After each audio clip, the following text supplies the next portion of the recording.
very thankful that I could be here with you all, my brothers and sisters. നിങ്ങളോടൊപ്പം പിന്നെയും ആയിരിക്കാൻ തക്കവണ്ണം ദൈവം സഹായിച്ചുകൊണ്ട് എനിക്ക് ദൈവത്തോട് ഒത്തിരി നന്ദിയുണ്ട്. I was traveling for the last 4 months. കഴിഞ്ഞ 4 മാസമായിട്ട് ഞാൻ കണ്ടിന്യൂസ് ആയിട്ട് യാത്ര ചെയ്യുകയാണ്. And I was perfectly healthy. എന്നിട്ട് ഞാൻ തികച്ചും ആരോഗ്യവാനാണ്. But I came to Bangalore and I suddenly got a cough and a cold the last 3-4 days. എന്നാൽ കഴിഞ്ഞ 2-3 ദിവസം മുമ്പ് ഞാൻ ബാംഗ്ലൂരിലേക്ക് മടങ്ങി വന്നപ്പോൾ എനിക്ക് അല്പമായ ചുമയും കഫക്കെട്ടും ഒക്കെ ഉണ്ട്. It's good to be reminded that we are an earthen vessel. നമ്മളെല്ലാവരും മൺപാത്രങ്ങളാണ് എന്ന് നമ്മളെ ഓർമ്മിപ്പിക്കുവാൻ തക്കവണ്ണമാണ് ദൈവം ഇങ്ങനെയുള്ള ബലഹീനതകളൊക്കെ ചിലപ്പോൾ തരുന്നത്. That we don't get any high thoughts about ourselves. നമുക്ക് നമ്മളെക്കുറിച്ച് തന്നെ വലിയ ഉന്നത ചിന്ത ഇല്ലാതിരിക്കുവാൻ തക്കവണ്ണം അത് കാരണമാക്കും. But one of the things I decided when I was converted 57 years ago, ഏകദേശം 57 വർഷം മുമ്പ് ഞാൻ മനസ്സാന്തരപ്പെട്ടപ്പോൾ ഞാൻ തീരുമാനിച്ച ഒരേ ഒരു കാര്യമുണ്ട്. that I would live my whole life only for Jesus. എൻ്റെ തുടർന്നുള്ള ജീവിതം മുഴുവനും ഞാൻ യേശുവിന് വേണ്ടി മാത്രം ജീവിക്കും. Whether with sickness or health, poverty or wealth, I would only serve him. സൗഖ്യത്തിലോ ആരോഗ്യത്തിലോ സമ്പത്തിലോ ദാരിദ്ര്യത്തിലോ ഏതായാലും ഞാൻ യേശുവിന് വേണ്ടി മാത്രം ജീവിക്കുമെന്നൊരു തീരുമാനം ഞാൻ God has been very good to me. ദൈവം എനിക്ക് നല്ലവനായിരുന്നു. See, we started CFC 41 years ago. 41 വർഷം മുമ്പാണ് നാം ഈ ക്രിസ്ത്യൻ ഫെലോഷിപ്പ് ചർച്ച് തുടങ്ങിയത്. In Bangalore. അത് ബാംഗ്ലൂരിലാണ് തുടങ്ങിയത്. We just 3 or 4 of us meeting together.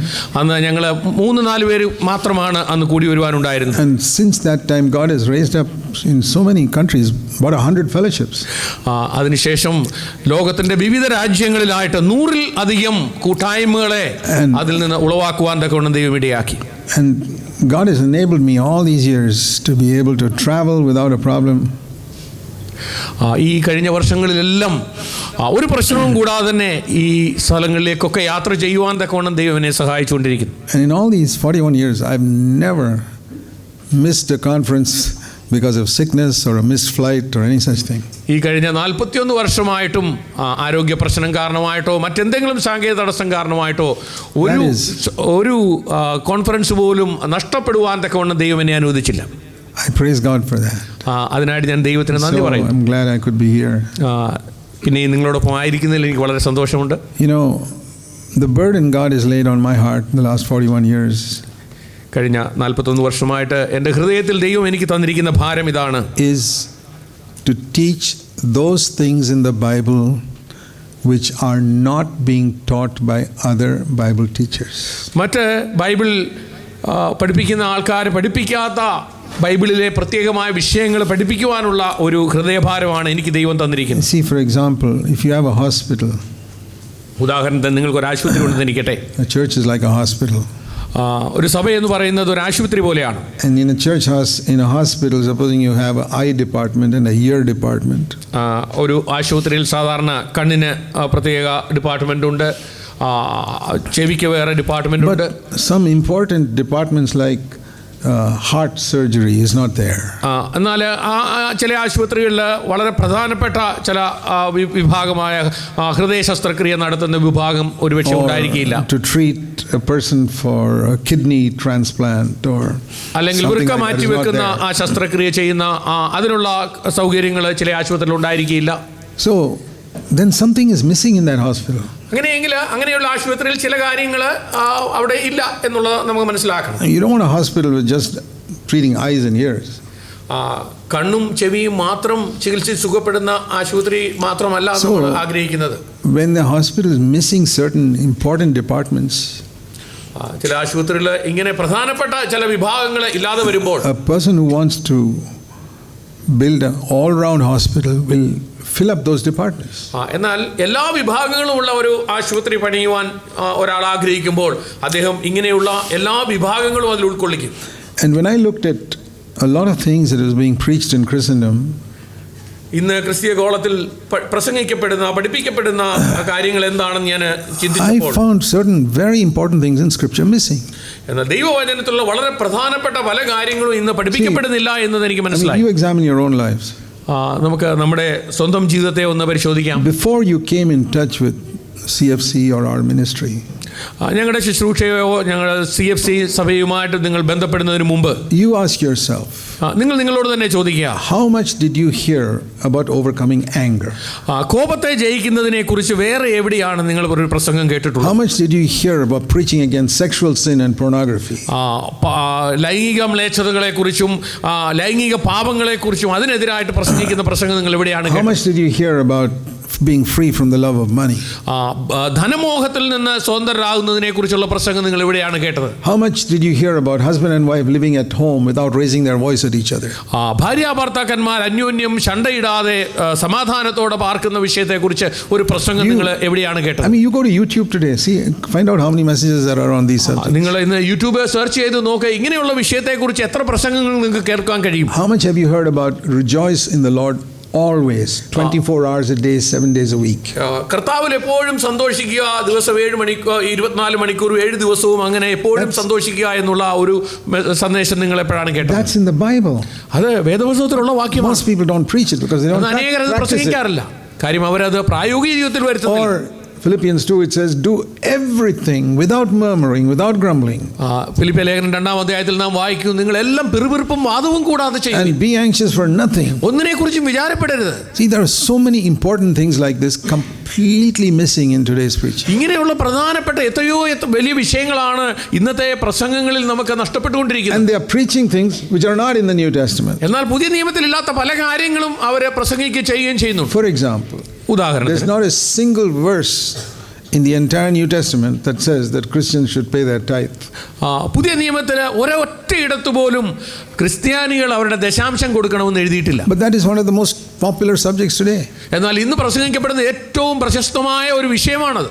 You try and look through the New Testament if there's such a verse. പുതിയ നിയമത്തിൽ എവിടെയെങ്കിലും അതിനെപ്പറ്റി ഒരു വാക്യമെങ്കിലും നിങ്ങൾക്ക് കാണിക്കുവാൻ കഴിയുമോ? What the New Testament says is, പുതിയ നിയമം എന്താണ് പറയുന്നത്? God loves a cheerful giver. സന്തോഷത്തോടെ കൊടുക്കുന്നവനെ ദൈവം സ്നേഹിക്കുന്നു എന്നൊരു വാക്യം നാം കാണുന്നു. Not how much you give, but how you give. നിങ്ങൾ എത്ര കൊടുത്തു എന്നുള്ളതല്ല, എങ്ങനെ കൊടുത്തു എന്നുള്ളതാണ് ദൈവം നോക്കുന്നത്. Some people are very happy when they say, oh, this is a great church, it doesn't tell us to tithe.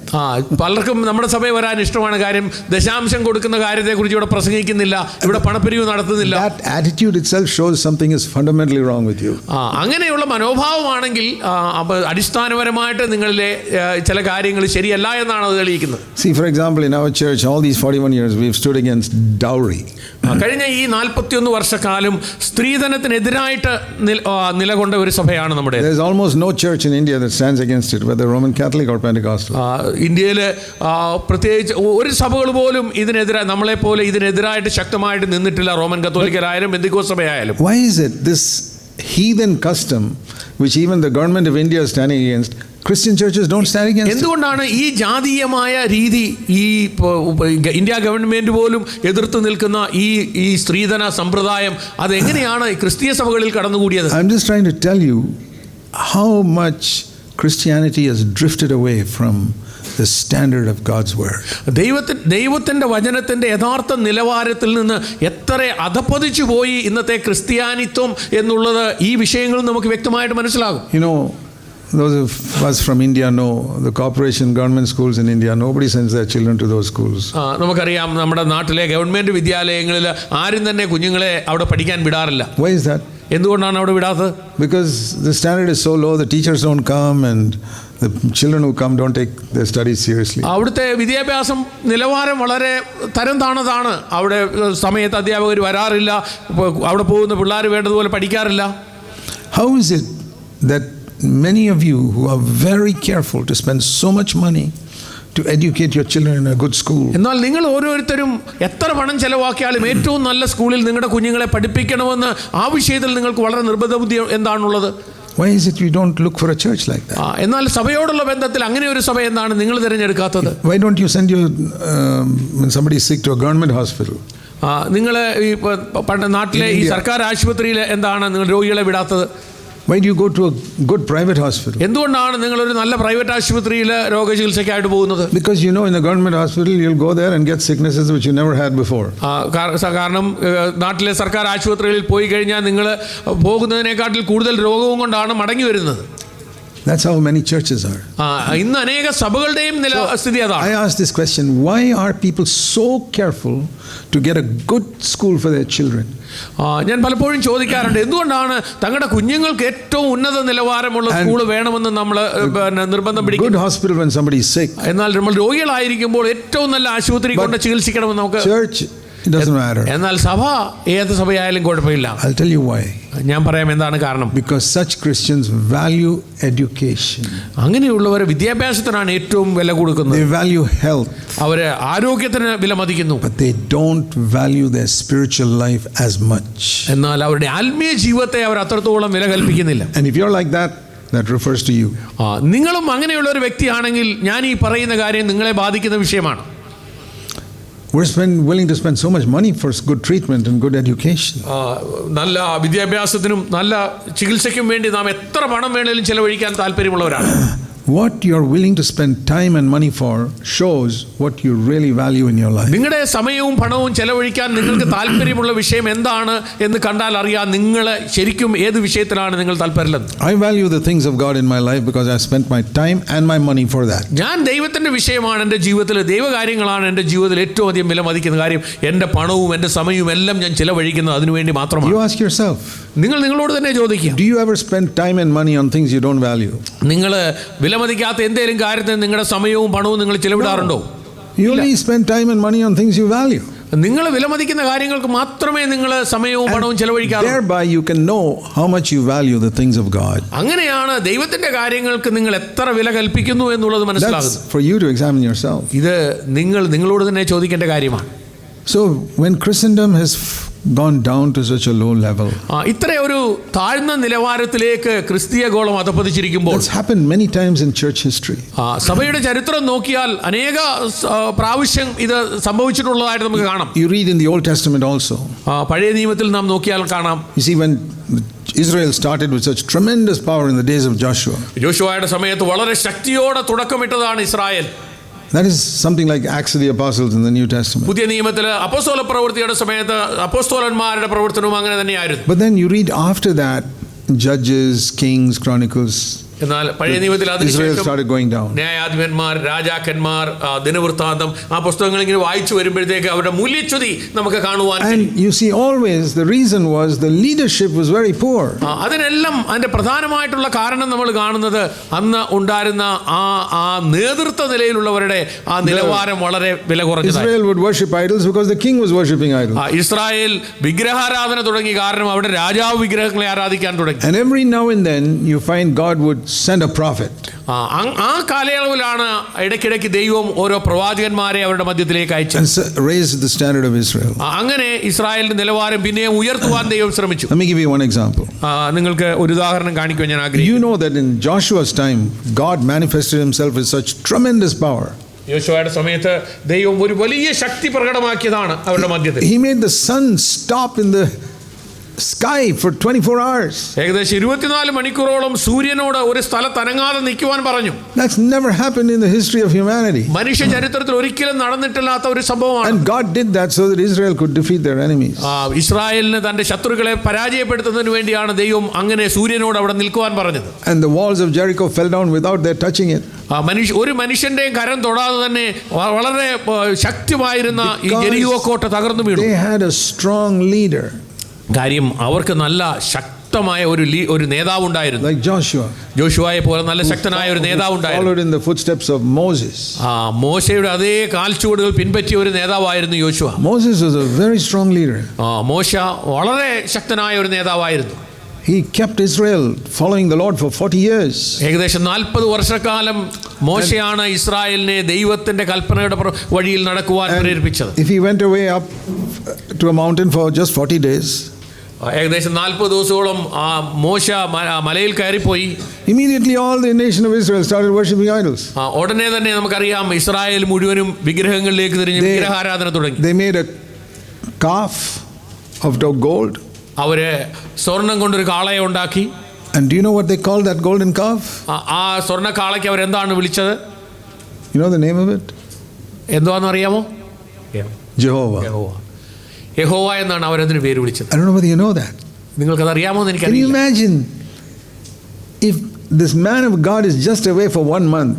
ഈ ഒരു They go ദൈവ astray. മനുഷ്യൻ വെറും ഒരു മാസത്തേക്ക് മാത്രം അവരിൽ നിന്ന് അകന്ന് പർവ്വതത്തിൽ ദൈവത്തെ കാണുവാൻ പോയതാണ്. 1 man kept those 2 million people following the Lord.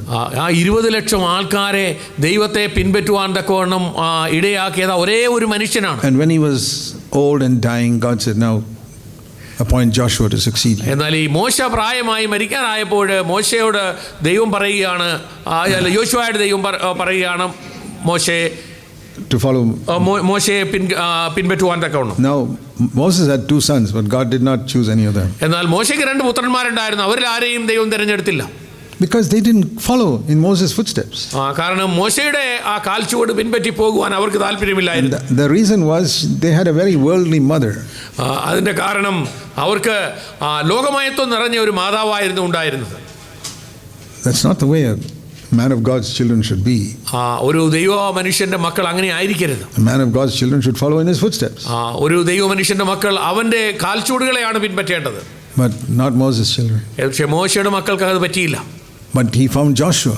എന്നാൽ അതിന് യോഗ്യനായി ദൈവം കണ്ടത് യോശുവയെയാണ്. And when Joshua led Israel, they were constantly victorious.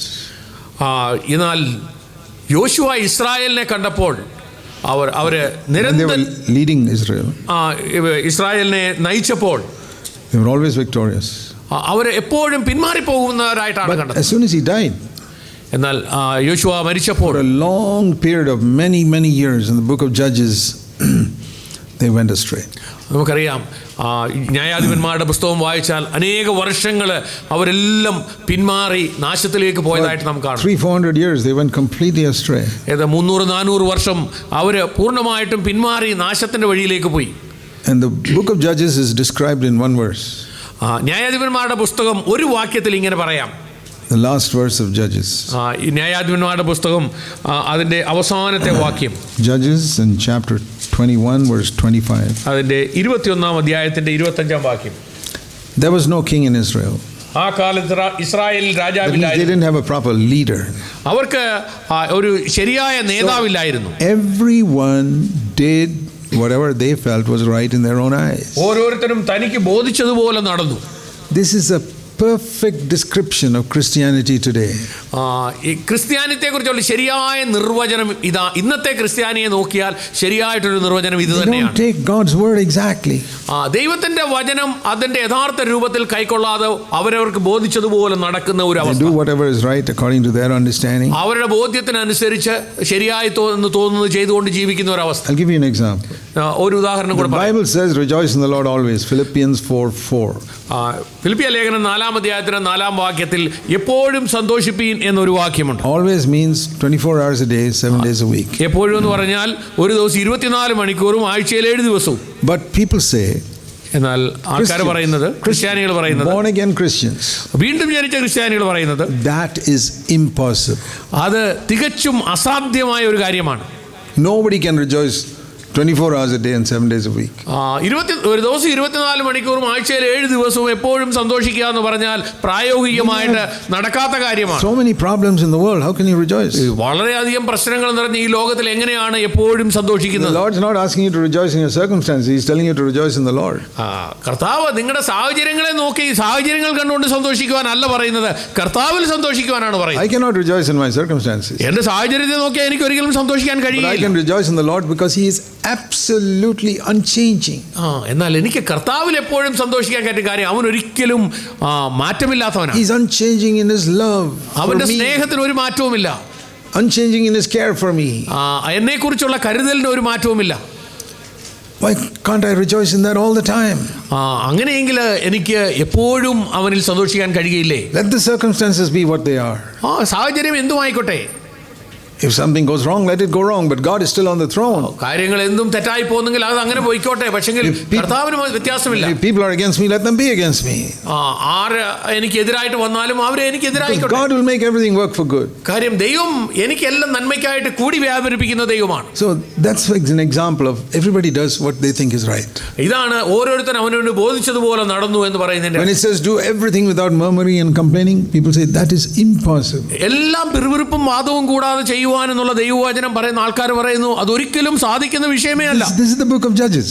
ഇത് ഇതാണ് ന്യായാധിപന്മാരുടെ Everybody പുസ്തകം. does what is right in their own eyes. അവരവർക്ക് കണ്ണിൽ നിന്ന് ശരിയെന്ന് തോന്നുന്ന കാര്യം മാത്രം ചെയ്യുന്ന ഒരു അവസ്ഥ. And then God sent a prophet.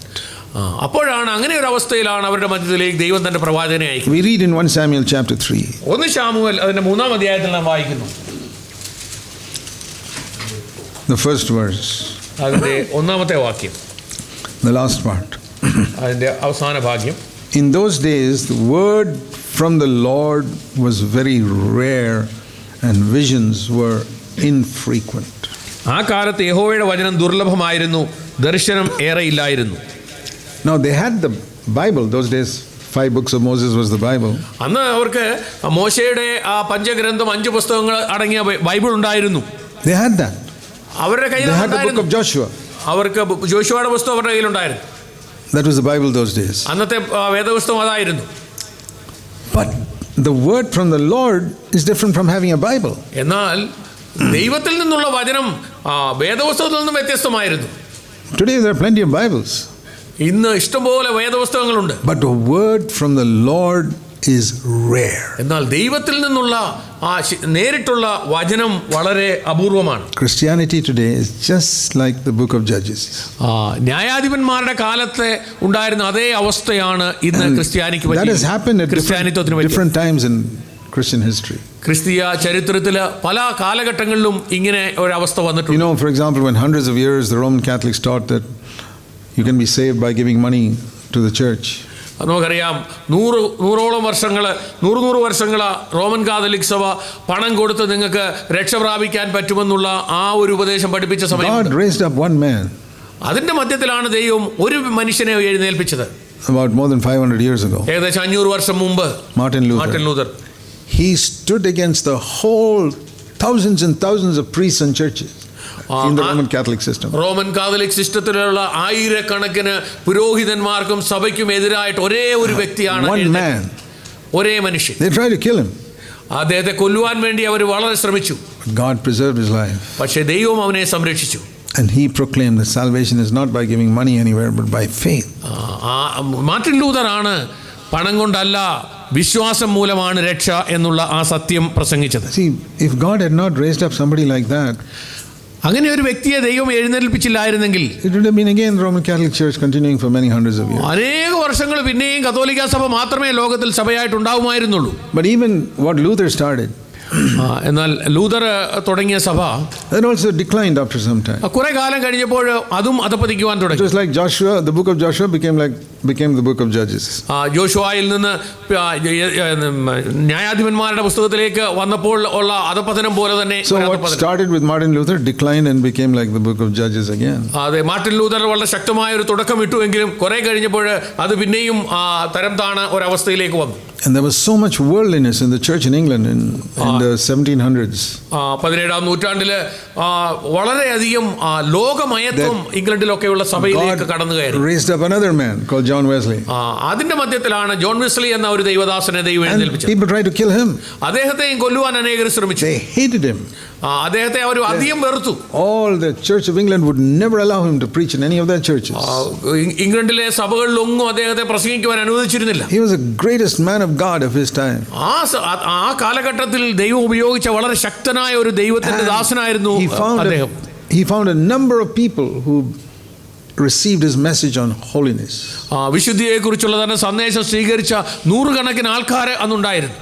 And like that, at different times, God has raised up people like Charles Finney. അങ്ങനെ പല സമയങ്ങളിലായിട്ട് ചാൾസ് ഫിന്നിയെ പോലുള്ള അനേക ദൈവദാസന്മാരെ കാലാകാലങ്ങളിലായിട്ട് ദൈവം എഴുന്നേൽപ്പിച്ചിട്ടുണ്ട്. Always to bring the church back to the things that it's forgotten about or missed out. എപ്പോഴും സഭയെ അതിന്റെ യഥാർത്ഥ അവസ്ഥയിലേക്ക് മടക്കി കൊണ്ടുവരുവാനോ അല്ലെങ്കിൽ അവർ മറന്നുപോയ കാര്യങ്ങൾ അവരെ പിന്നെയും പഠിപ്പിക്കുവാനോ തക്കവണ്ണം ഇങ്ങനെ ഓരോരുത്തരെ ദൈവം എഴുന്നേൽപ്പിച്ചുകൊണ്ട്. They did not discover something new from heaven. സ്വർഗ്ഗത്തിൽ നിന്ന് എന്തെങ്കിലും പുതിയതായിട്ടൊരു കാര്യം അവർ കണ്ടുപിടിച്ചു എന്നല്ല. They were only saying what was already written in the Bible for 1700 years but which was not being preached. അവർ പറഞ്ഞ ഇതാണ്, 1700 വർഷങ്ങൾക്ക് ചില്ലുവാനുമായിട്ട് വേദപുസ്തകത്തിൽ എഴുതിയിട്ടിരിക്കുന്ന കാര്യങ്ങൾ പലതും ഇവർ മറന്നുപോയി. ആ കാര്യങ്ങൾ അവരെ ഓർപ്പിക്കുവാനും പഠിപ്പിക്കാനും വേണ്ടിയാണ് അവർ എഴുന്നേൽപ്പിച്ചത്. See, that's what we are also doing. അതേ കാര്യം തന്നെയാണ് നമ്മളും ചെയ്യുന്നത്. We have not got any special revelation from heaven. സ്വർഗത്തിൽ നിന്നൊരു പ്രത്യേക വെളിപാടുകളൊന്നും നമുക്കുണ്ടായിട്ടല്ല. Every single thing we preach is from നമ്മൾ പ്രസംഗിക്കുന്ന ഓരോ കാര്യവും ഈ ദൈവവചനത്തിന്റെ അടിസ്ഥാനത്തിൽ, but which is not being proclaimed. എന്നാൽ ഇന്ന് ഇതിൽ പല കാര്യങ്ങളും പ്രസംഗിക്കപ്പെടുന്നില്ല. Because the pastors don't want to offend people. കാര്യം പ്രസംഗിക്കുന്ന പാസ്റ്റർമാർക്ക് മറ്റുള്ളവരെ മുറിപ്പെടുത്തുവാൻ അവർ ആഗ്രഹിക്കുന്നു. Especially they don't want to offend the rich people. പ്രത്യേകിച്ച് സമ്പന്നരായവരെ ഒട്ടും തന്നെ പിണക്കുവാൻ അവർ ആഗ്രഹിക്കുന്നില്ല. It's amazing. They don't mind the church going into such a pathetic low state. സഭ എത്ര അധപതിച്ചു പോയാലും പ്രശ്നമില്ല, അവിടെ കൂടി വരുന്ന ആൾക്കാർക്ക് പിണക്കുവാൻ അവർ ആഗ്രഹിക്കുന്നില്ല. So long as they get their salary, അവർക്ക് അവരുടെ ശമ്പളം വേണം, and they keep all the rich people happy in the church. സഭയിലെ സമ്പന്നന്മാരെയൊക്കെ സന്തോഷവാന്മാരാക്കി നിർത്തണം. These people are not servants of God. അങ്ങനെയുള്ളവർ ഒരിക്കലും ദൈവത്തിന്റെ ദാസന്മാരല്ല. They're just like the false prophets in the Old Testament. പഴയ നിയമകാലത്തുണ്ടായിരുന്ന വ്യാജ പ്രവാചകന്മാരെ പോലെയാണ് ഇവർ. So we have to see that this little fellowship God has raised up here in Bahrain. ഈ ബഹ്റൈനിലും ഇവിടെ ഈ വിധത്തിലുള്ള ഒരു ചെറിയ കൂട്ടായ്മ ദൈവം എഴുന്നേൽപ്പിച്ചത്. Purpose with which God has raised it up. ദൈവം ഒരു പ്രത്യേക ഉദ്ദേശത്തോടു കൂടിയാണ് അത് എഴുന്നേൽപ്പിച്ചത്. That is to proclaim the whole purpose of God. ദൈവത്തിന്റെ പൂർണ്ണ ഉപദേശവും പ്രസ്താവിക്കുവാൻ തക്കവണ്ണം. Not to say we are all perfect. നമ്മളെല്ലാവരും പൂർണ്ണരാണ് എന്ന് പറയുവാൻ വേണ്ടിയല്ല. No, even Paul said at the end of his life when he was 65 years old, I am not yet perfect. ഏകദേശം 65 വയസ്സായ സമയത്ത് തൻ്റെ ജീവിതത്തിൻ്റെ സായാഹ്നത്തിൽ പോലും അപ്പോസ്തലനായ പൗലോസ് പറഞ്ഞത്, ഞാൻ തികഞ്ഞവനായി എന്ന് ഒരിക്കലും അവകാശപ്പെടുന്നില്ല. See Philippians chapter 3. ഫിലിപ്പിയ ലേഖനം 3-ാം അധ്യായം.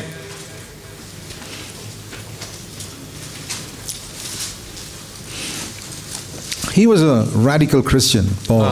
വളരെ തീഷ്ണതയുള്ള ഒരു ക്രിസ്ത്യാനിയായിരുന്നു പൗലോസ്. He says in verse 7, whatever was gained to me, I counted as loss for the sake of Christ. അവിടെ എൻ്റെ 7-ാം വാക്യത്തിൽ, എങ്കിലും എനിക്ക് ലാഭമായിരുന്നതൊക്കെ ഞാൻ ക്രിസ്തു നിമിത്തം ഛേദമെന്ന് എണ്ണിയിരിക്കുന്നു. The last part of verse 8, I've suffered the loss of everything and I count it all as rubbish that I might gain Christ. അതെ, ഞാൻ ക്രിസ്തുവിനെ നേടേണ്ടതിന് ന്യായപ്രമാണത്തിലുള്ള സ്വന്തം നീതിയല്ല, ക്രിസ്തുവിലുള്ള വിശ്വാസം മൂലം ദൈവം വിശ്വസിക്കുന്ന നൽകുന്ന നീതി ലഭിച്ച് അവനിലിരിക്കേണ്ടതിന് I count everything as rubbish that I might gain Christ. ഞാൻ ക്രിസ്തുവിനെ നേടേണ്ട ഞാൻ എല്ലാം ചപ്പന്നും ചവറന്നും എണ്ണുന്നു, ഉപേക്ഷിച്ച് ചപ്പറന്ന്. 11-ാം വാക്യത്തിലാണ്. Here is a man who counted everything on earth as rubbish that he might have Christ. ഭൂമിയിലുള്ള എല്ലാം ചപ്പന്നും ചവറന്നും എണ്ണുവാൻ തക്കവണ്ണം മനസ്സുകാട്ടിയ ഒരു മനുഷ്യൻ, ക്രിസ്തുവിനെ നേടേണ്ടതിന് വേണ്ടി. It's far better than us. നമ്മളെക്കാട്ടിലൊക്കെ എത്ര മഹാനായ ഒരു വ്യക്തിയാണ്. But he says in verse 12, I'm not yet perfect. ഇതൊക്കെ പറഞ്ഞതിന് ശേഷവും അദ്ദേഹം പറയുന്നത് എന്താണെന്ന് അറിയാമോ? ഞാൻ തികഞ്ഞവനായി എന്ന് ഞാൻ അതിന്റെ 12-ാം വാക്യം, ലഭിച്ചു കഴിഞ്ഞുവെന്നോ തികഞ്ഞവനായോ എന്നല്ല. So even such a man says, I've not yet become like Christ. അങ്ങനെയുള്ള ഒരു മനുഷ്യൻ പോലും പറയാണ്, ഞാൻ ഇതുവരെ കർത്താവിനെ പോലെ ആയി തീർന്നിട്ടില്ല. But verse 13, there's one thing I do, I keep pressing on that I might reach that mark. എന്നാൽ ഒന്ന് ഞാൻ ചെയ്യുന്നു, ഞാൻ പിന്നിലുള്ളത് മറന്ന് മുമ്പിലുള്ളത് ആഞ്ഞുകൊണ്ട് ഞാൻ മുന്നോട്ട് പോകുന്നു എന്നാണ് പൗലോസ് പറയുന്നത്. It's not a perfect people whom God has called to proclaim his word. ദൈവത്തിന്റെ വചനം പ്രസ്താവിക്കുവാൻ തക്കവണ്ണം പൂർണ്ണരായിട്ടുള്ള തികഞ്ഞവരായ ആൾക്കാരെ അല്ല ദൈവം തിരഞ്ഞെടുത്തത്. Paul was the greatest servant of God in his time. തന്റെ തലമുറയിൽ തന്റെ കാലഘട്ടത്തിൽ ദൈവം ഉപയോഗിച്ച ഏറ്റവും ശക്തനായ ഒരു ആളായിരുന്നു പൗലോസ്. But he says he was not perfect. എന്നിട്ടും പൗലോസ് പറയുന്നത്, ഞാൻ ഒരിക്കലും തികഞ്ഞവനല്ല. It's like climbing a mountain. ഇത് നാം ഒരു പർവ്വതം കയറുന്നത് പോലെയാണ്. See, the Mount Everest is about 10,000 meters. Mount എവറസ്റ്റിന് 10,000 മീറ്റർ അടി ഉയരമുണ്ട്. And if you look at that as pressing on to perfection, നമ്മുടെ മുന്നോട്ടുള്ള പൂർണ്ണതയിലേക്കുള്ള യാത്രയാണ് അത് നമ്മൾ ചിന്തിക്കുക. we can say the top is perfection. Everest കൊടുമുടിയുടെ മുകളിൽ എത്തുന്നതാണ് നാം പൂർണ്ണതയിൽ എത്തുന്നത്. And that's Jesus is there. Yeshu അവിടെയാണുള്ളത്. And all of us start from zero. നമ്മളെല്ലാവരും വളരെ പൂജ്യം ഏറ്റവും അതിന്റെ താഴെ നിന്നാണ് തുടങ്ങുന്നത്. That's where Paul began. That's where all of us began. പൗലോസ് അവിടെയാണ് തുടങ്ങിയത്. നമ്മൾ ഓരോരുത്തരും അവിടെയാണ് തുടങ്ങുന്നത്. He walked in the footsteps of Jesus, climbing that mountain. പൗലോസ് ഈ പർവ്വതം കയറാൻ തുടങ്ങിയത് യേശു ക്രിസ്തു നടന്നുപോയ അതേ കാൽച്ചുവടുകളെ പിൻപറ്റിയാണ്. And he came quite a way up. അങ്ങനെ അദ്ദേഹം വളരെ ഉയരത്തിലെത്തി. He didn't reach the top. പക്ഷേ അതിൻ്റെ ഏറ്റവും കൊടുമുടിയിലെത്തിയില്ല. But he came quite a way up to the top. എന്നാൽ ആ വളരെ ഏറെ ഉയരത്തിൽ അദ്ദേഹം എത്തിക്കഴിഞ്ഞു.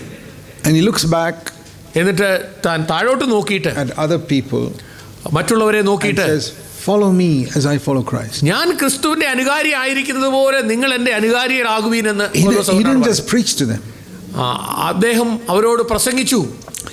He did not only preach to them. അവരോട് പ്രസംഗിക്കുക മാത്രമല്ല ചെയ്തത്. He didn't say, don't look at my life, just look at Jesus.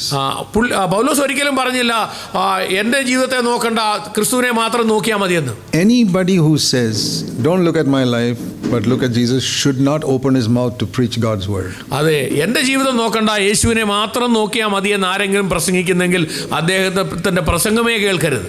No, he has no right to preach God's word. അങ്ങനെയുള്ള ആളിന് ദൈവവചനം പ്രസംഗിക്കാനുള്ള അവകാശമില്ല. It's like somebody offering a medicine which doesn't work in his own life. സ്വന്തം ജീവിതത്തിൽ പ്രവർത്തിക്കാത്ത ഒരു മരുന്ന് ഒരാൾക്ക് കൊടുക്കുന്നത് പോലെയാണ്.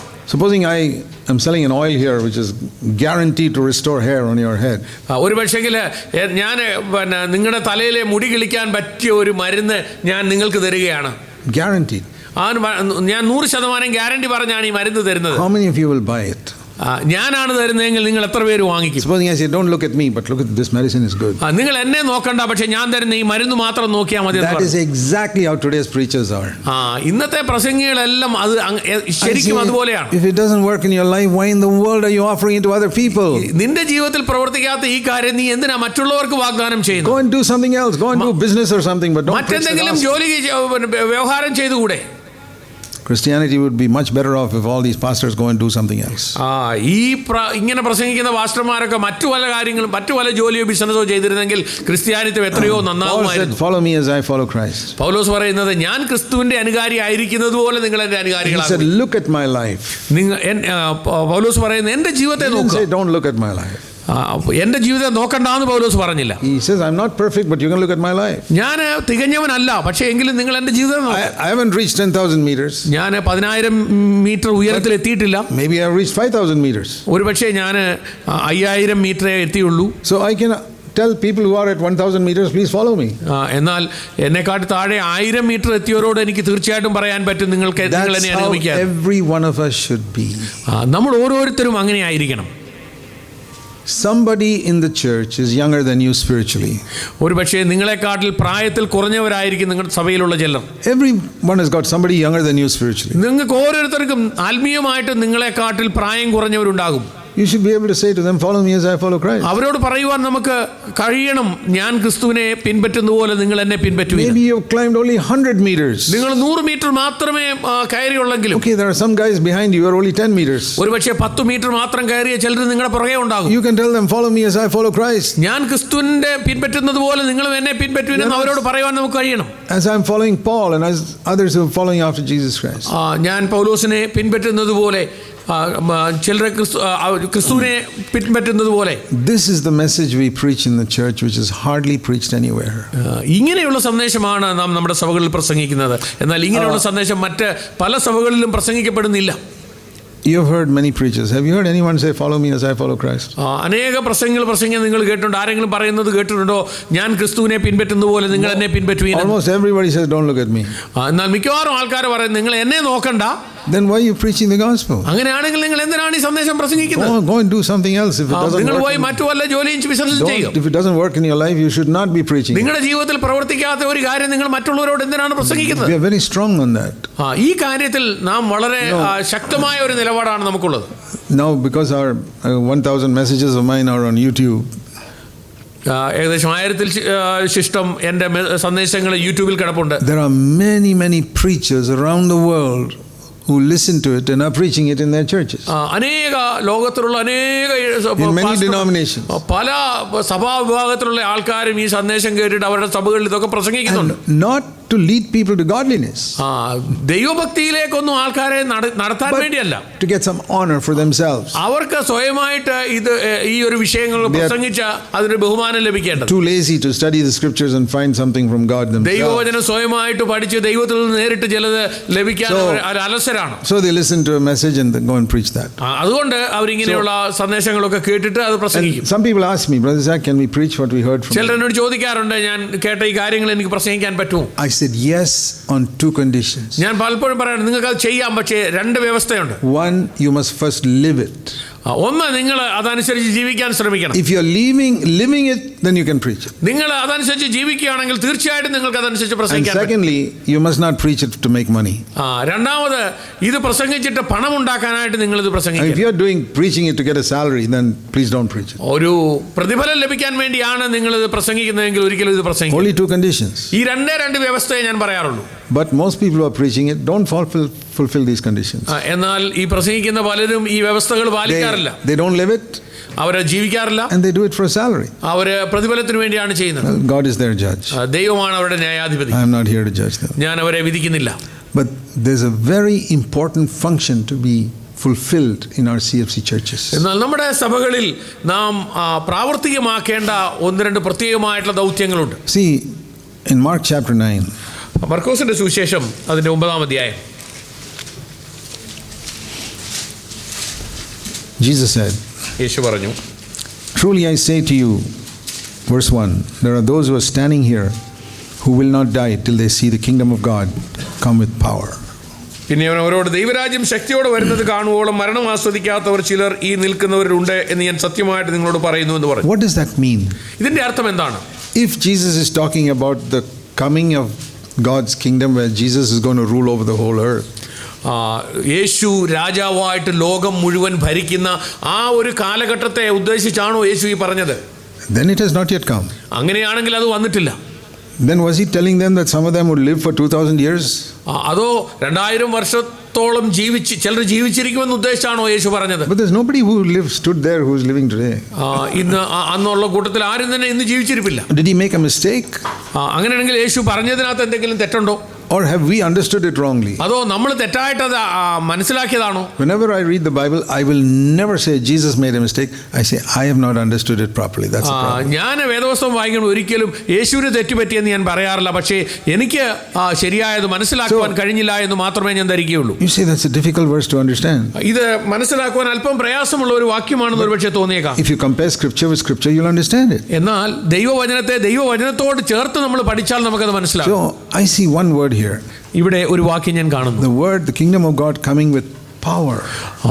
ദൈവരാജ്യം ശക്തിയോടെ വരുന്നു. And I see Jesus use that word power in Acts chapter 1 verse 8. അതെ, ഇതേ വാക്ക് ശക്തിയോടെ വരുന്ന ഒരു കാര്യത്തെക്കുറിച്ച് അപ്പോസ്തലപ്രവൃത്തിയിൽ 1-ാം അധ്യായത്തിന്റെ 8-ാം വാക്യത്തിൽ നാം അതോടെ വായിക്കുന്നുണ്ട്. He said when the Holy Spirit is come upon you, you will receive power. അവിടെ പറയുന്നു, എന്നാൽ പരിശുദ്ധാത്മാവ് നിങ്ങളുടെ മേൽ വരുമ്പോൾ നിങ്ങൾ ശക്തി ലഭിച്ചിട്ട്. And Jesus also said in Luke's gospel, ലൂക്കോസിന്റെ സുവിശേഷം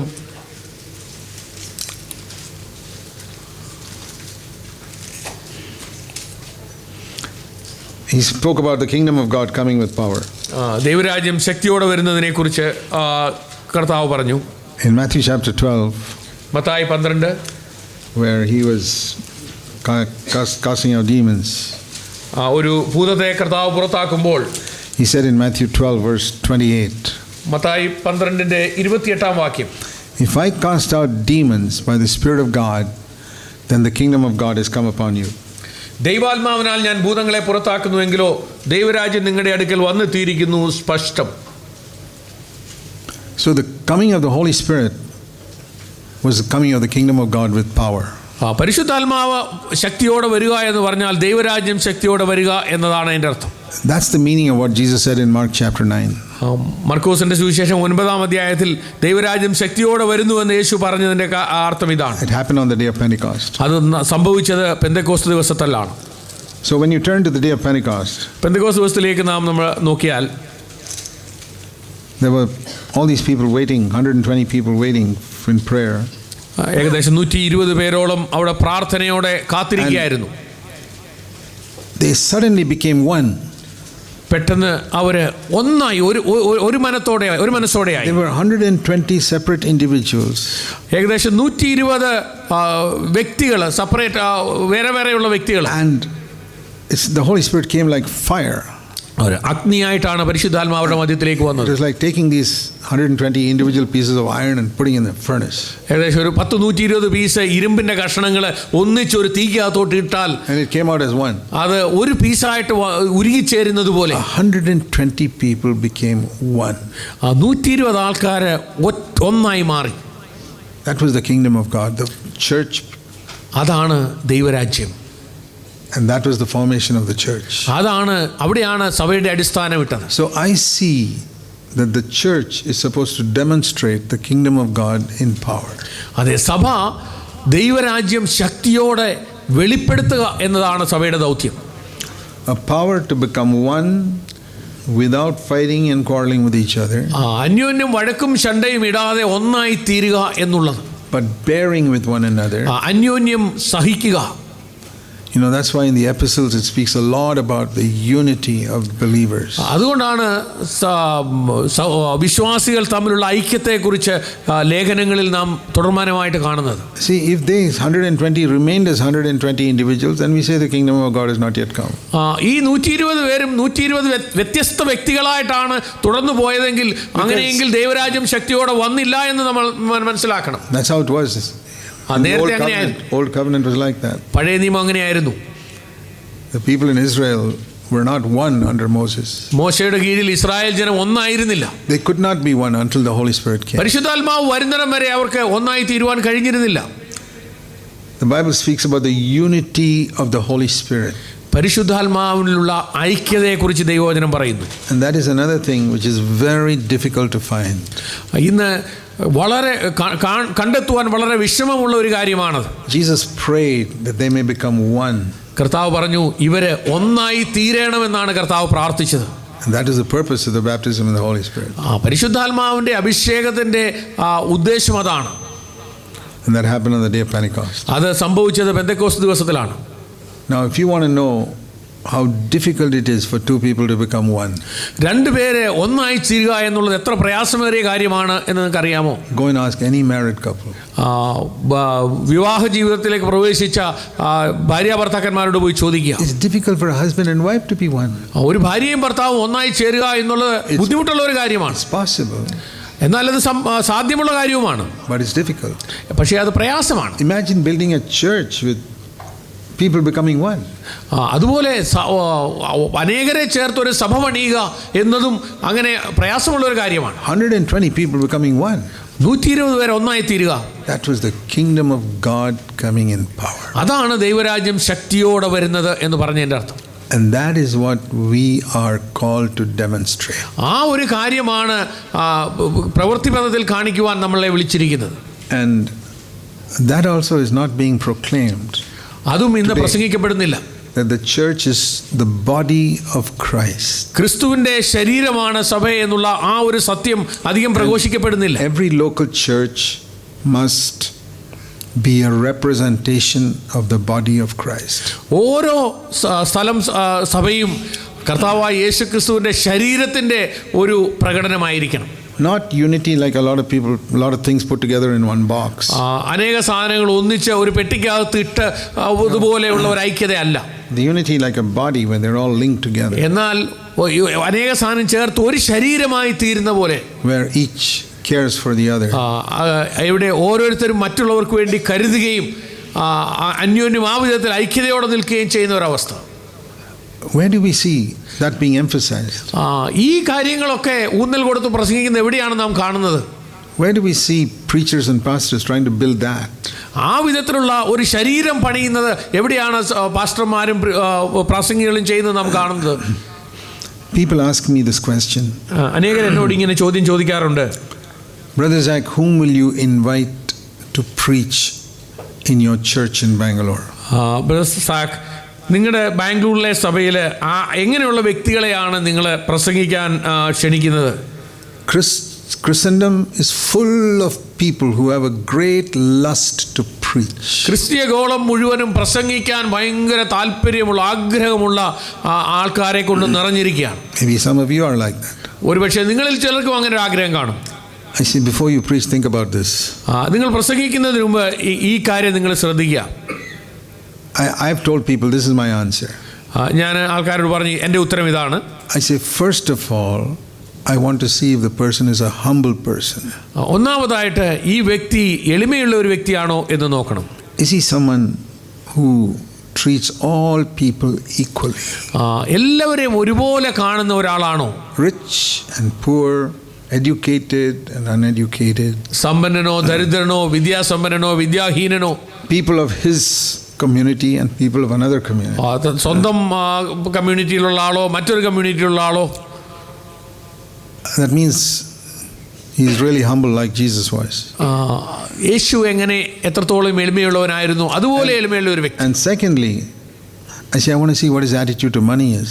രണ്ടാമത് പണത്തോടുള്ള ബന്ധത്തിൽ അവന്റെ മനോഭാവം എന്താണ്? Is he a lover of money?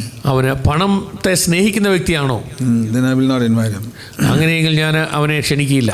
And third, മൂന്ന്, I'd say I want to know how he brought up his children.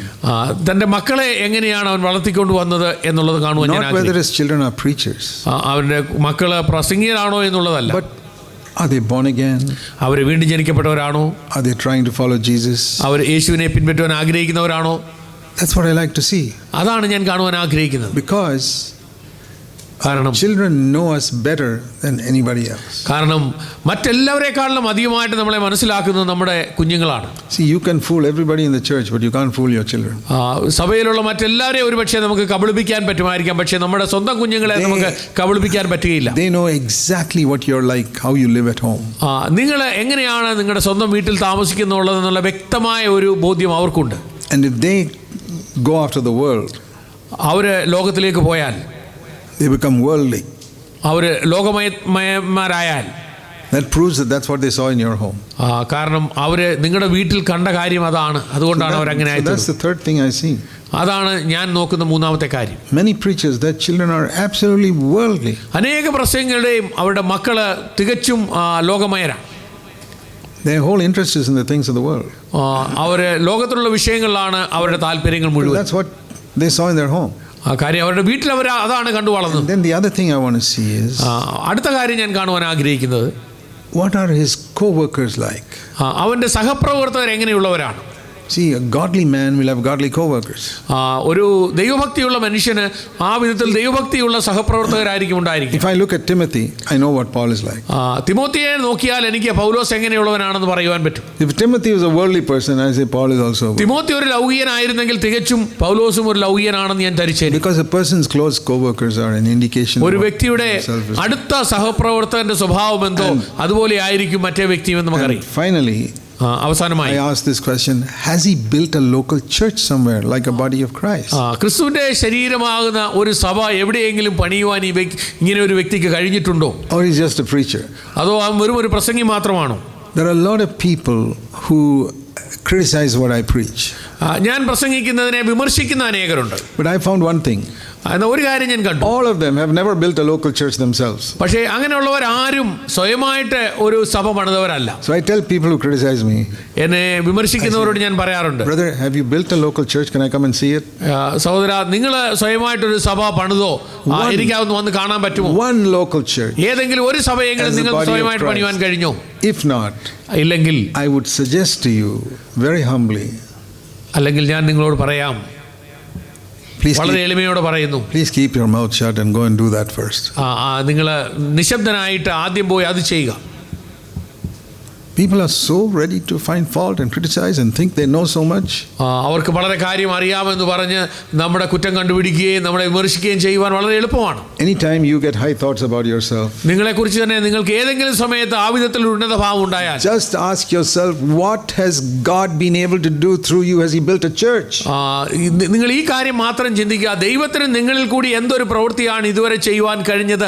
നിങ്ങൾക്ക് കർത്താവിന്റെ ശരീരമാകുന്ന സഭ പണിയുവാൻ കഴിഞ്ഞോ? If not, keep your mouth shut and go and fall down before God. നിങ്ങൾ നിശബ്ദനായി ഇരുന്നിട്ട് മറ്റ് എന്തെങ്കിലും ചെയ്യുക. How have you built your family? നിങ്ങൾ നിങ്ങളുടെ ഒരു കുടുംബം ശരിക്കും പണിതോ? How is the relationship between you and your wife? നീയും നിങ്ങളുടെ ഭാര്യയും തമ്മിലുള്ള ബന്ധം എങ്ങനെയാണ്? If that's not there, you should keep your mouth shut. അത് അങ്ങനെ ഒരു ബന്ധം നിങ്ങൾ ഇല്ല എങ്കിൽ നിങ്ങൾ മിണ്ടാതിരിക്കുക. These are the things we preach in our church. ഇതാണ് നമ്മുടെ സഭകളിൽ നാം സംസാരിക്കുന്നത്. Don't want a bunch of hypocrites preaching things with a lot of theories which don't work in their life. കപടഭക്തരായിട്ട് അനേക സിദ്ധാന്തങ്ങൾ പ്രസംഗിക്കുകയും പ്രായോഗിക ജീവിതത്തിൽ ഇതൊന്നും അവരുടെ ജീവിതത്തിൽ കാണാതിരിക്കുകയും ചെയ്യുന്ന അങ്ങനെയുള്ളവർ. That's where we want to be a demonstration of the kingdom of God on earth in power. അങ്ങനെയുള്ളവരുടെ മധ്യത്തിലാണ് ഈ ഭൂമിയിലെ ശക്തിയോടെയുള്ള ദൈവരാജ്യം എന്താണെന്ന് നമുക്ക് കാണിക്കുവാൻ So it കഴിയുന്നത്. doesn't have to be very big.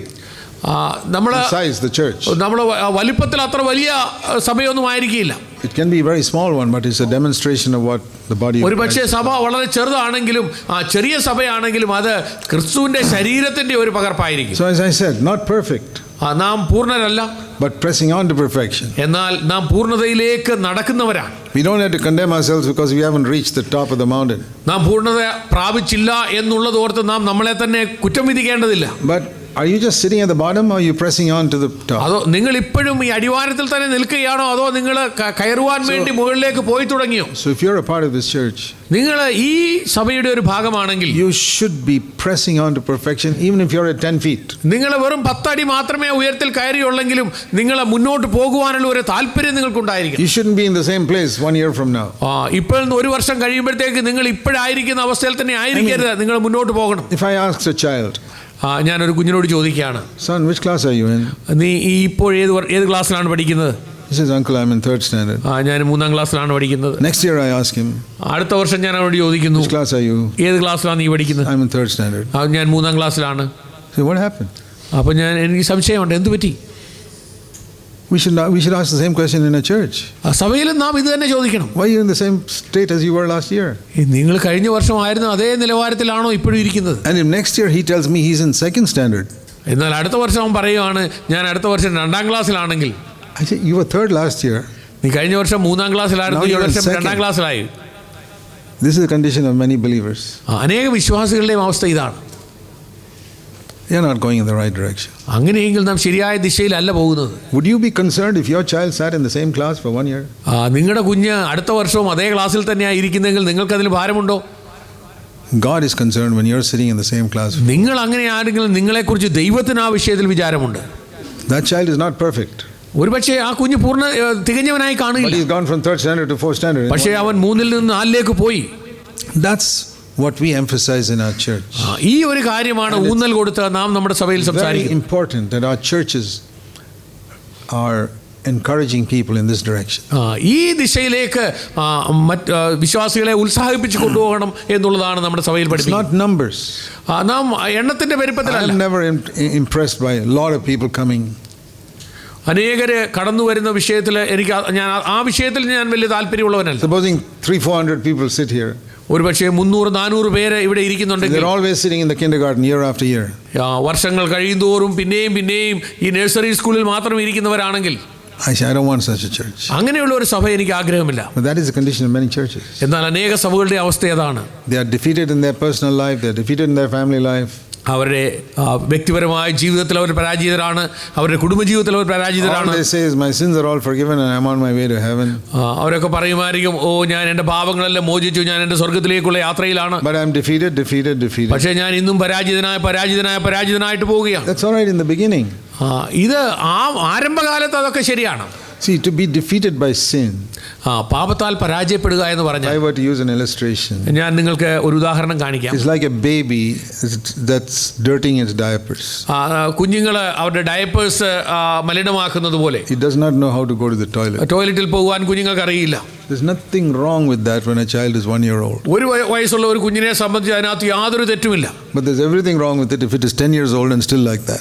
എന്നാൽ 10 വയസ്സുള്ള ഒരു കുഞ്ഞ് അതുപോലെയാ ചെയ്യുന്നതെങ്കിൽ അപ്പോൾ അവൻ്റെ വളർച്ചയിൽ എന്തോ കാര്യമായ തകരാറുണ്ട്. Okay, if you're defeated by sin, you've been in the church only 1 or 2 years, okay. Okay, നിങ്ങൾ ഇന്നും പാപത്തിൽ പരാജയപ്പെട്ടിരിക്കുകയാണെങ്കിൽ 1-2 വർഷമൊക്കെ സഭയിൽ അങ്ങനെ ഇരിക്കുകയാണെങ്കിൽ ഓക്കെ, അതൊരു പക്ഷേ നമുക്ക് അംഗീകരിക്കാം. If you've been in the church 10 years and you're still dirtying your diapers, something is wrong. 10 വർഷമായിട്ട് നിങ്ങൾ സഭയിൽ ഇരിക്കുകയാണ്, ഇപ്പോഴും നിങ്ങൾ ആ 10 വയസ്സുള്ള കുഞ്ഞ് ഇപ്പോഴും ഡയപ്പറിനകത്ത് ഉപയോഗിക്കുന്നതെങ്കിൽ അതിനകത്ത് എന്തോ കാര്യമായ കുഴപ്പമുണ്ട്. You have never taken sin seriously. അങ്ങനെയെങ്കിൽ അതിന്റെ അർത്ഥം നിങ്ങൾ പാപത്തെ അത് ഗൗരവമായിട്ട് എടുത്തിട്ടില്ല. You've just been fooled by this false teaching in Christendom where you just get cleansed in the blood of Jesus and repent and be cleansed. ക്രിസ്തീയ ഗോളത്തിലെ ഉള്ള ഈ തെറ്റായ പഠിപ്പീരിയലുകൾ കാരണമായിട്ട് നിങ്ങൾ പാപം ചെയ്യുന്നു, അനുദപിച്ച് ഏറ്റു പറയുന്നു, ദൈവം യേശുവിന്റെ രക്തത്താൽ പാപം മോചിക്കുന്നു എന്ന് പറഞ്ഞ് പിന്നെയും പാപം ചെയ്യുന്നു, പിന്നെയും ഏറ്റു പറയുന്നു. You've seen these merry-go-rounds where children sit on wooden horses and go round and round and round. നമുക്കറിയാം ഈ പാർക്കുകളിലൊക്കെ ഉള്ള മെറി ഗോ റൗണ്ട്, കുഞ്ഞുങ്ങൾ ഈ തടി കൊണ്ടുണ്ടാക്കിയ കുതിരപ്പുറത്തെടുത്തിട്ട് അത് വട്ടത്തിൽ കറക്കുന്നത്.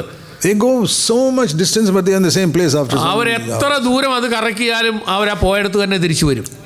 But if a person was on a real horse, in that much time they would be miles away. ശരിയായ കുതിരപ്പുറത്തിരുന്ന് യാത്ര ചെയ്യുന്ന ആളെങ്കിൽ അദ്ദേഹം മൈലുകൾ താണ്ടി വേറെ സ്ഥലത്തെത്തും. So I find many Christians are like this. അനേക ക്രിസ്ത്യാനിയുടെ ജീവിതം ഇങ്ങനെയാണ്. They are on these wooden horses going round and round and round. അതെ, ഈ തടിക്കുതിരയിൽ നിന്ന് കറങ്ങുന്നത് പോലെയാണ്. I sin. പാപം ചെയ്തു. I say, Lord, I'm sorry. കർത്താവിനോട് ഞാൻ മാപ്പ് ചോദിച്ചു, forgive me. എന്നെ ക്ഷമിക്കണമെന്ന് പറയുന്നു. Cleanse me in the blood of Jesus. യേശുവിന്റെ രക്തത്താൽ കഴുകണമെന്ന് പറയുന്നു. And tomorrow again I sin. പിന്നെയും ഞാൻ പാപം ചെയ്തു. Again I say, Lord, I'm sorry. എന്നും കർത്താവിനോട് ക്ഷമിക്കണമെന്ന് പറയുന്നു. പിന്നെയും നിന്റെ രക്തത്താൽ ശുദ്ധീകരിക്കണമെന്ന് പറയുന്നു. Tomorrow is again the same thing. അടുത്ത ദിവസം പിന്നെയും പാപം ചെയ്യുന്നു. 10 years later it's still the same thing. 10 വർഷം കഴിഞ്ഞിട്ടും ഇതേ കാര്യം നടന്നുകൊണ്ടിരിക്കുന്നു. I'm amazed that people are happy in this condition. ഇങ്ങനെ ഒരു അവസ്ഥയിൽ പോകുന്നതിൽ സന്തുഷ്ടരായിട്ട് ആൾക്കാർ പോകുന്ന ഓർത്ത് ഞാൻ അത്ഭുതസ്ഥനാണ്. You would never be happy if your child was in the same class for 10 years. 10 വർഷം ഒരേ ക്ലാസ്സിൽ നിങ്ങളുടെ കുഞ്ഞുങ്ങൾ ഇരുന്നാൽ നിങ്ങൾ ഒരിക്കലും സന്തുഷ്ടരാകുകയില്ല. Even for 1 year. ഒരു വർഷം ഇരുന്നാൽ പോലും നിങ്ങൾ സന്തുഷ്ടരാകില്ല. Dear brothers and sisters, സഹോദരി സഹോദരന്മാരെ, don't be satisfied with the increase of knowledge of the Bible. വേദപുസ്തകത്തിനെ കുറിച്ചുള്ള ജ്ഞാനം നിങ്ങൾക്ക് കുറെ കൂടുതൽ കിട്ടിയത് കൊണ്ടൊന്നും നിങ്ങൾ സന്തോഷിക്കേണ്ട. Do you know that the people who killed Jesus were people who knew the Bible very well? നിങ്ങൾക്കറിയാമോ യേശുക്രിസ്തുവിനെ കൊന്നവർക്ക് ബൈബിൾ എത്ര നന്നായിട്ട് അറിയാമായിരുന്നു എന്ന്? But they didn't want to obey it. പക്ഷേ ഈ വേദപുസ്തകത്തിലെ കാര്യങ്ങൾ അനുസരിക്കാൻ അവർ ആഗ്രഹിച്ചു. We want to build a church consisting of people who are seeking to obey the Lord and to press on to perfection. അതെ, ദൈവവചനത്തിൽ എഴുതിയിരിക്കുന്നത് മുഴുവൻ അനുസരിക്കാൻ താല്പര്യമുള്ളവരെ കൊണ്ട് ഒരു സഭ പണിയുവാനാണ് നിങ്ങൾ ആഗ്രഹിക്കുന്നതെങ്കിൽ നിങ്ങൾ പരിജ്ഞാനപൂർത്തി പ്രാപിക്കുവാനായിട്ട് മുന്നോട്ട് പോകും. That's what we want to do. ഇതാണ് നമ്മൾ ആഗ്രഹിക്കുന്നത്. Let's pray. നമുക്ക് പ്രാർത്ഥിക്കാം. God's word is not given to us to condemn anybody here. ഇന്ന് കടന്നു വന്ന് ആരെയും കുറ്റം വിധിക്കുവാൻ വേണ്ടി അല്ല ദൈവവചനം പ്രസംഗിച്ചത്, but to challenge you to a higher level. എന്നാൽ ഒരു ഉന്നത നിലവാരത്തിലേക്ക് എത്തുവാൻ നിങ്ങളെ വെല്ലുവിളിക്കാൻ വേണ്ടിയാണ്. God's not saying, why are you staying in the same place? കർത്താവ് ഒരിക്കലും നിങ്ങൾ ഇന്നും എന്താ ഇതേ അവസ്ഥയിൽ തന്നെ ഇരിക്കുന്നത് എന്ന് നിങ്ങളോട് പറയുകയല്ല. It's a gentle voice of the Holy Spirit പരിശുദ്ധാത്മാവ് സൗമ്യമായി നിങ്ങളോട് പറയുന്നു, saying, my son, my daughter, come up higher. എൻ്റെ മോനെ, എൻ്റെ മോളെ, നീ കുറച്ചുകൂടി ഉന്നതമായ നിലവാരത്തിലേക്ക് കടന്നു വാ. That is his invitation to you today. ഇന്ന് അതിനായിട്ട് യേശു നിങ്ങളെ വിളിക്കുന്നു. It's an invitation and not a condemnation. ഇത് നിങ്ങളെ ദൈവം അതിനായിട്ട് നിങ്ങളെ ദൈവം വിളിക്കുകയാണ്, അല്ല നിങ്ങളെ കുറ്റം വിധിക്കുകയല്ല.